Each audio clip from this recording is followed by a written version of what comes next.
I was referred by a temp agency. I had no idea who I could be working for or what the job would entail.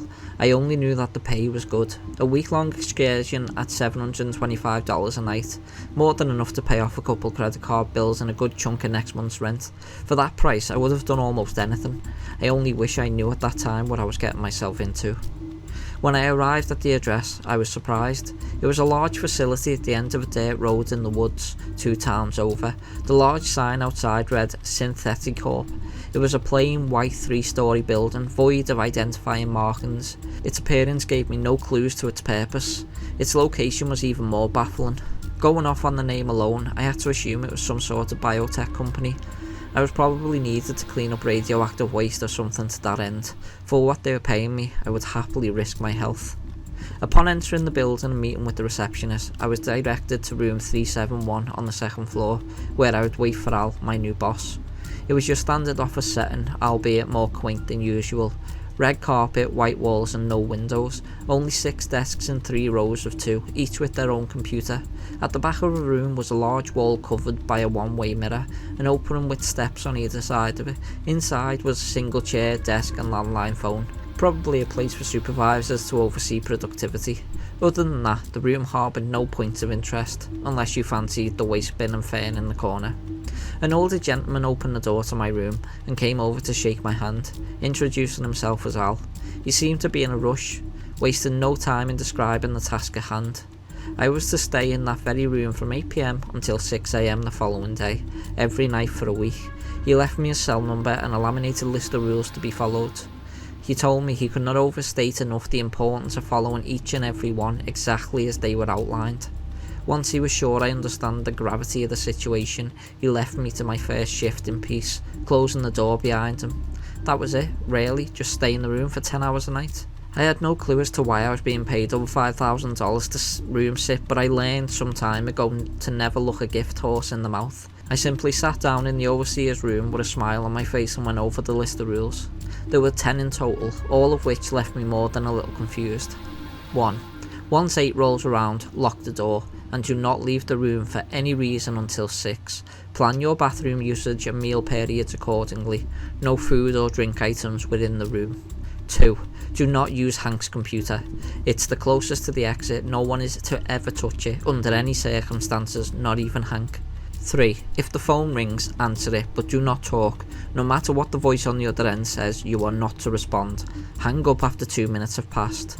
4. Do not let the janitor in. We don't have one. 5. If anyone else comes to the door, let them in, but ignore them. Do not react whatsoever. When they leave, shut the door and lock it behind them.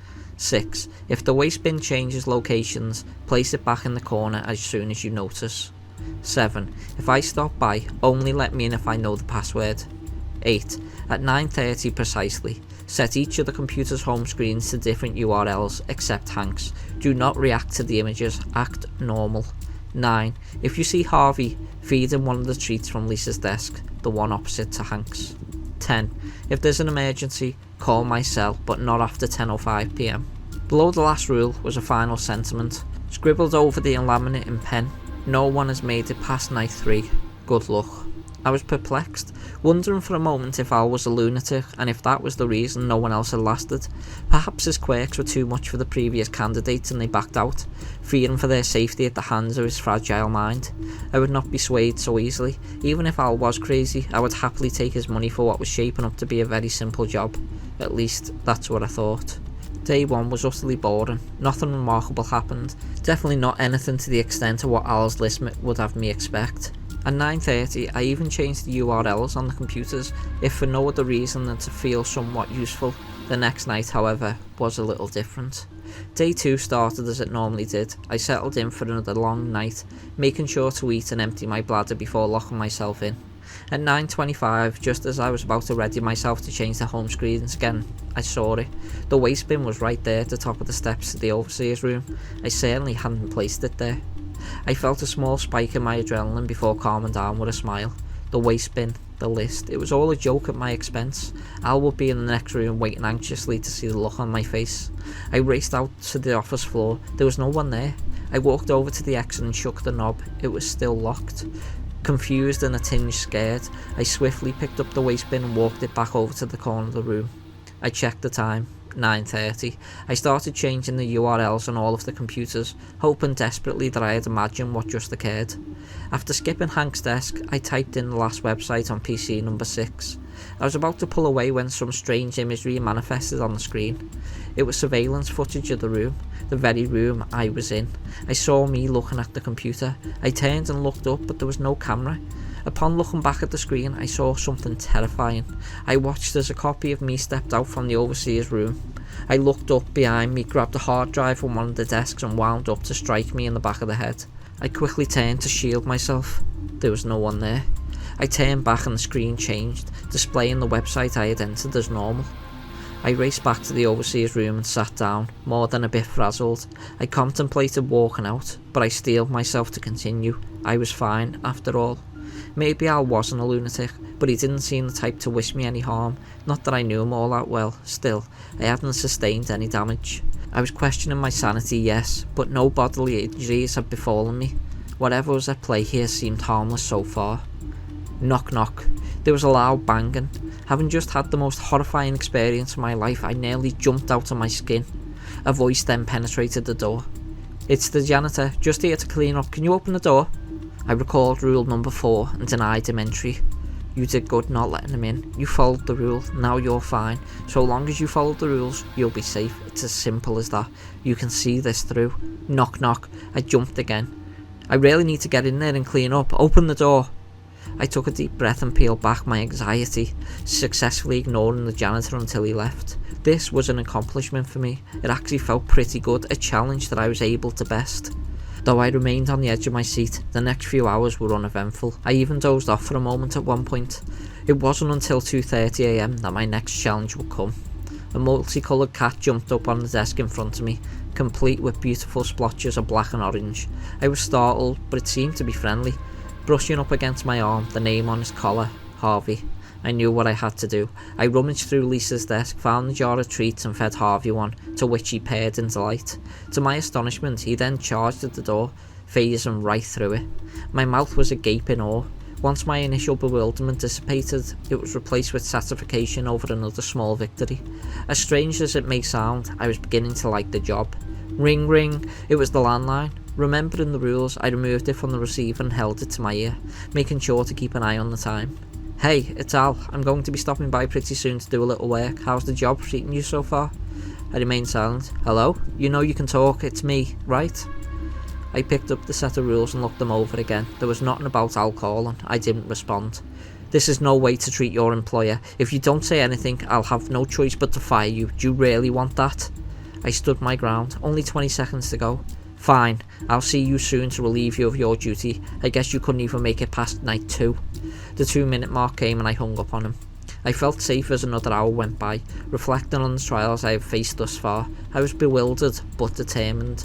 I wasn't going to let the room cloud my judgment. I was in control. Knock knock. "It's Lisa, can I come in?" Though hesitant, I had to abide by rule 5. I opened the door and a woman entered. "You must be the new guy. What do you think of the place?" I went back to my desk in the overseer's room and sat down, trying my best to act casual. Lisa walked up to the glass, knowing I could see through it. "Not very talkative, are you?" Her eyes unnaturally darted around in all directions and her skin drooped a bit, almost as if it was falling off the bone. I didn't answer. She didn't speak again. Instead, she stared at the glass for a long time, long enough to leave me feeling truly unsettled. She then waltzed in and stopped at my side, raising her arm. I hoped she wouldn't notice that my breathing had become sporadic and laboured.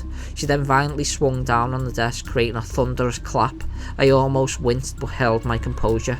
After another awkward 5 minutes or so, she left. I ran to the door and locked it behind her. A few minutes later, there was yet another knock. This time it was a boy, claiming to be searching for his father. I let him in and I sat back down. He tried many times to ask for my help, but I was careful to ignore him, just as I had with Lisa. At one point, however, I made the mistake of meeting his gaze. For an instant, in between blinks, his eyes became pitch black, void of all colour. Startled, I nearly jolted back, but was able to restrain myself. Like Lisa before him, the boy eventually left and I quickly locked the door behind him. Another rule followed. Other than the waste bin moving around a few more times, Nothing else happened that night. Before I knew it, it was time to go home. I heavily considered calling it quits and may have even had a nightmare or two upon sleeping that day, but I found myself excited to continue, wondering what obstacles the room would throw at me next. Curiosity shouldn't have been enough to bring me back, but all rational trains of thought escaped me. The room had this pull that beckoned me to it. I was hopelessly compelled to return, powerless to its call. Any excuse would have sufficed. As such, I resumed my post the following night. Upon starting my shift, I was confident. I had dealt with quite a few absurdities up to this point and waited patiently for my next opportunity. A couple of hours went by with no trouble, no cat, no images on the computer, no phone calls and no waste bin antics. Boredom was beginning to set in when a loud knock broke the silence. Knock, knock. There was no voice. I yelled out from the overseer's room. "Who is it?" I asked. There was a brief pause. "It's me, Al." I picked up the list and reread rule number 7. "What's the password?" I heard him chuckle to himself. "I never wrote down a password." He was right. There was no password written with the rule. It must have been him. I cautiously made my way to the door and opened it. Al was there to greet me with a smile. I sighed in relief. "Let me guess, scared of the things that go bump in the night?" He laughed at my clear, nervous disposition. "You have no idea." He shut the door and set some things up at one of the computers. "Say, why didn't you write down a password?" I asked. He smiled again. "It's a ploy. Anyone posting of me might try to come up with one which will identify them as not being me, understand?" "I see, good thinking." He returned to his work at the computer. I didn't want to bother him, but I just had to know.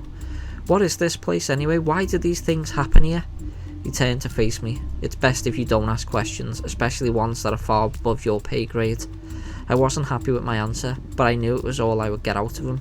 I left him work in peace and sat back down in the overseer's room, watching through the one-way glass. That's when I realised something. The computer Al was using, it was Hank's.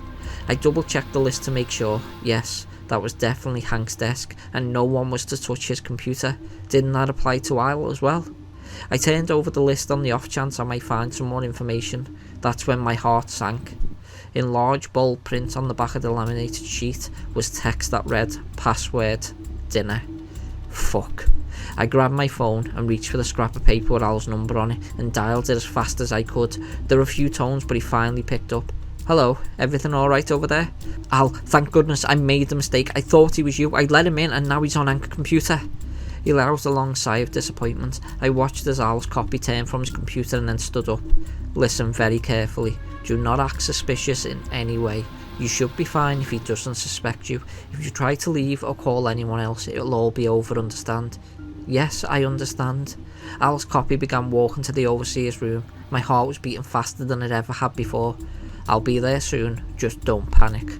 He hung up. I kept the phone to my ear as Al's copy approached, so as to pretend I was talking to my wife.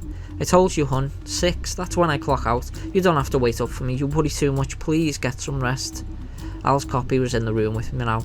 Staring, I held the phone to my chest and looked back at him. "Everything okay?" I asked. He continued to stare a very few long seconds. "Can you help me with something on the computer?" I wondered if he could see my chest pounding. "Sure, I just need to finish the phone call. I'll be there as soon as I can." He stared for another moment and then walked back to Hank's desk. Though panicked, I kept up appearances by continuing to pretend to be on the phone. I even acted out an argument to lengthen the call. While doing this, I watched with bated breath as the knob gently turned and the door swung open. It was Al. I had never been so relieved in my life.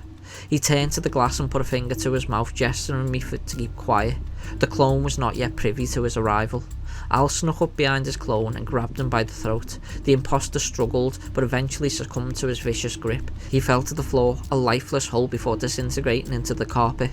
I ran to Al and thanked him. I also apologised profusely. "No need to be sorry. This isn't the first thing to make it into the room, and I'm sure it won't be the last either. I'm just glad you're okay." He smiled. "Speaking of which, mind shutting the door? Wouldn't want another one of me stopping by." "Of course." I walked over to the door and then realised something. I had left it unlocked after the copy came in. That's how Al was able to enter. Remembering the final rule, I slowly pulled out my phone and opened the call log. My most recent call connected at 10:18 PM, 13 minutes past the deadline. I turned around to see Al standing right behind me. "Al, what's the password?" He grinned. "What password?" I ran out of there as fast as I could. The room still has a strange hold over me, but I will never go back. At least, I hope I won't.